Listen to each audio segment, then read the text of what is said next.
رہی بات مفسرین کی، تو قرآن مجید کے جتنی زبانوں میں جتنے بھی تراجم ہیں، غامدیوں کے تراجم کو چھوڑ کے یا منکرین حدیث کے تراجم کو چھوڑ کے، اہل سنت والجماعت کے عربی زبان میں تفاسیریں یا دوسری زبانوں میں، فارسی میں ترجمہ ہے، اردو میں، کسی بھی زبان میں جو اہل سنت والجماعت کا صحیح ترجمہ ہے، مدنی صورتوں کے اندر جہاں بھی لفظ جہاد آیا اس کا معنی لڑائی سے کیا۔ اب یہ ترجمہ شیخ الہند جو ہمارے ہاں سب سے زیادہ رائج ہے، تفسیر عثمانی کے ساتھ چھپتا ہے، سب سے زیادہ ہمارے ہاں اردو دان طبقے میں یہی پڑھا جاتا ہے، اور اس کی جو بنیاد ہے حضرت شاہ عبد القادر محدث دہلوی رحمۃ اللہ علیہ کا موضع ہے قرآن کا ترجمہ، وہ اس کی بنیاد ہے۔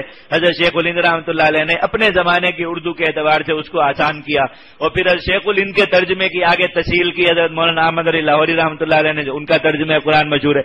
آپ ان سارے تراجم میں جہاں جہاں بھی دیکھ لیں، جہاں بھی جہاد کا لفظ آئے گا مدنی صورتوں کے اندر، وہاں ترجمہ کس چیز کا ہوگا؟ یجاہدون، لڑتے ہیں، جاہدو، لڑو، یہ سارے اسی طریقے سے جہاد فی سبیل اللہ، اللہ کے راستے میں لڑائی، یہی ترجمہ ہر جگہ پہ اس کا آئے گا۔ تو حضرات مفسرین کرام کے یہاں بھی اس کا کیا معنی متعین ہوا، اور کہیں بھی آپ کو اس کے خلاف ایک جگہ پر بھی نہیں ملے گا۔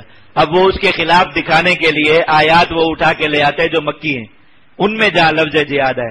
اللہ کے بندو، جب مکہ میں جہاد قتال کے طور پر لازم ہی نہیں ہوا تھا تو مکی صورتوں میں اس کا ترجمہ قتال کس طرح کیا جا سکتا ہے؟ بے وقوفی والی بات ہے یا عقل والی بات ہے؟ آپ بتائیے۔ آپ دیکھیے، یہ تو اس وقت تک ابھی جہاد کا معنی ہی اللہ رب العزت نے قتال نہیں کیا تھا۔ بعد میں قرآن مجید میں تو صلاۃ کے باب میں ایسا بھی موجود ہے کہ صلاۃ بمعنی نماز جب متعین ہو چکی، اس کے باوجود قرآن مجید میں لفظ صلاۃ نماز کے علاوہ دوسرے معنی میں موجود ہے۔ وصلی علیہم، اللہ کے نبی صلی اللہ علیہ وسلم کو کہا گیا کہ آپ ان لوگوں کے لیے استغفار کریں۔ وصلی علیہم کیا مطلب ہے اس کا؟ نماز پڑھیں ان پر۔